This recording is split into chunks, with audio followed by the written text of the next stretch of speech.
Halo teman-teman, Assalamualaikum warahmatullahi wabarakatuh. Berjumpa lagi bersama saya di kesempatan kali ini. Saya mau mereview unit request daripada penonton. Ini adalah unit The Cobra AK47. Bang, review unit The Cobra AK47 dong.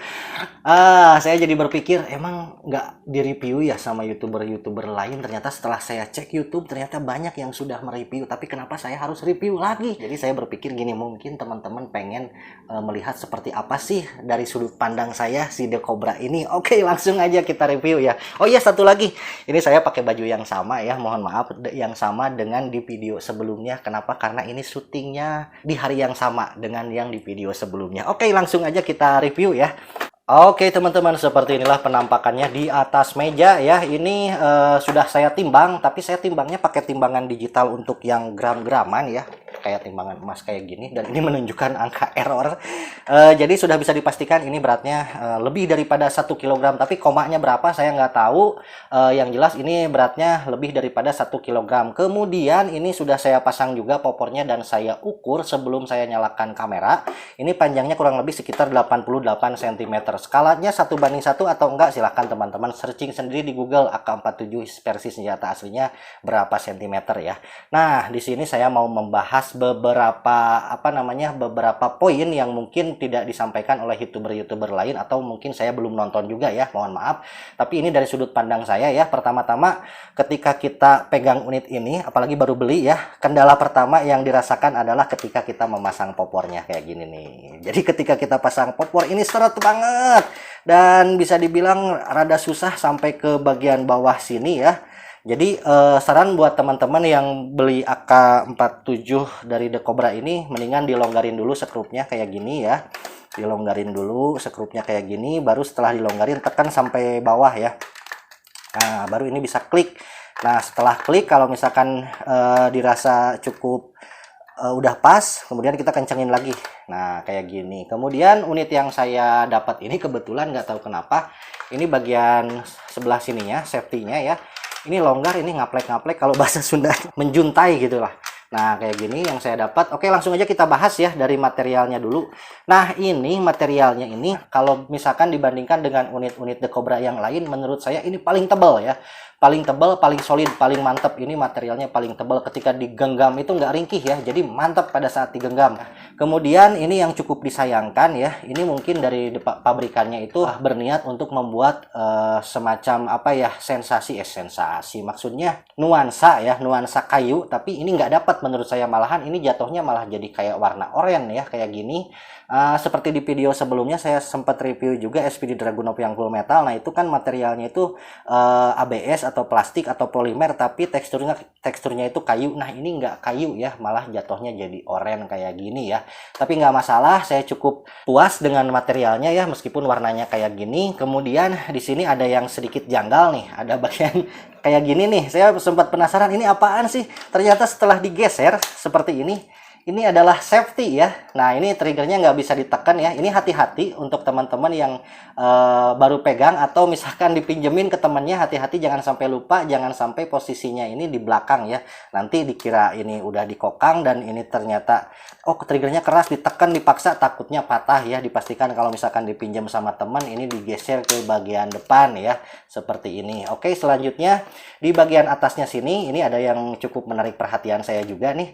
Kalau misalkan di di AK47 itu kan, kalau misalkan kita punya unit-unit airsoft yang elektrik atau yang gas, ini bisa dibuka dengan cara ditekan kayak gini, kemudian dicopot dan kelihatan bagian dalamnya. Nah, saya pun penasaran, ini pengen buka ini, dan setelah saya pelajari cara membukanya, cukup dengan kita tarik aja kayak gini. Nah, dan terbuka. Tapi sayangnya setelah dibuka ini kita tidak mendapatkan apa-apa ya.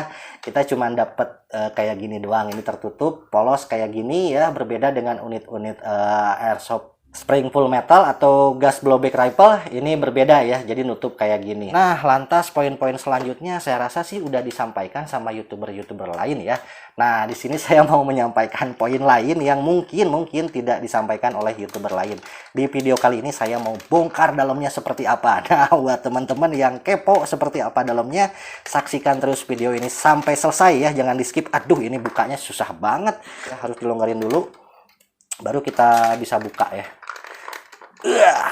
Kita buka seperti ini. Kemudian pertama-tama Untuk membuktikan bahwa ini materialnya solid, pertama-tama kita buka dulu gripnya nih ya.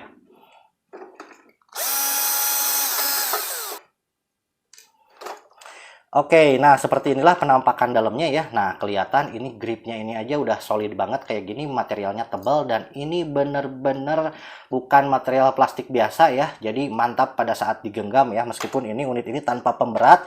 Oh ya, sorry lupa, sebelum kita bongkar-bongkar, ini saya cukup malas juga nanti kalau harus pasang lagi ya. Kita cek dulu FPS aja ya. BB-nya 6 mm 0,20 gram, kemudian kita masukin ke ruang cadangan seperti ini, selanjutnya ditutup, kemudian kita tarik bagian tuasnya seperti ini, kemudian dicantolin di belakang, kemudian kita kocok kayak gini, dan BB pun sudah masuk ya. Set, nah seperti ini nggak tahu masuknya berapa butir, langsung aja kita masukin, nggak apa-apa lah, tanpa grip aja ya. Tanpa grip kita masukin ke unitnya seperti ini, dan langsung kita cek krono ya.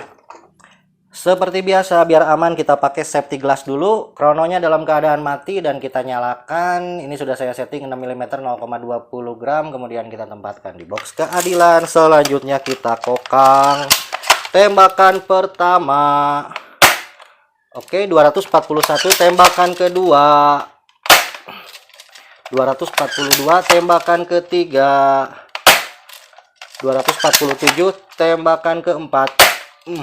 240 tembakan kelima. Kosong gitu BB-nya. Wah, rupanya habis saudara-saudara, cuma 4 tembakan. Oke, nggak masalah ya. Aduh, ini suaranya cukup kencang juga ya. Dan padat, kedengarannya, kompresinya padat. Kita lihat memori krononya ya. Nah, ini tembakan pertama, kita fokuskan dulu. Oke, tembakan pertama 241,8, tembakan kedua 242,7, 247,8, 240,1. Ini BB-nya habis ya, cuman 4 kali tembak ya. Kita lanjut lagi bongkar unitnya ya. Nah, ini BB-nya habis, kita kepinggirin magasinnya. Kemudian oh iya, lupa di sini di bagian apa namanya? Bagian popor tidak akan saya bongkar, dan saran saya ini bisa dipasangin pemberat ya di sebelah sini.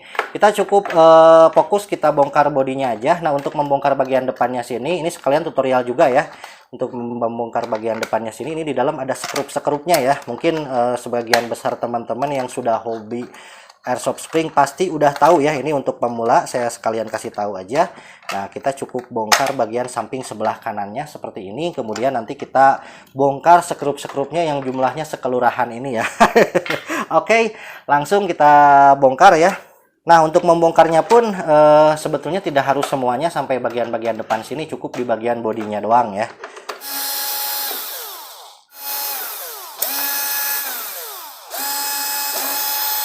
Setelah diraba-raba ternyata belum semua skrup terbongkar ya. Ternyata di sini di bagian balik stiker ini, nah ini ada satu lubang lagi, harus kita buka juga skrup bagian sininya.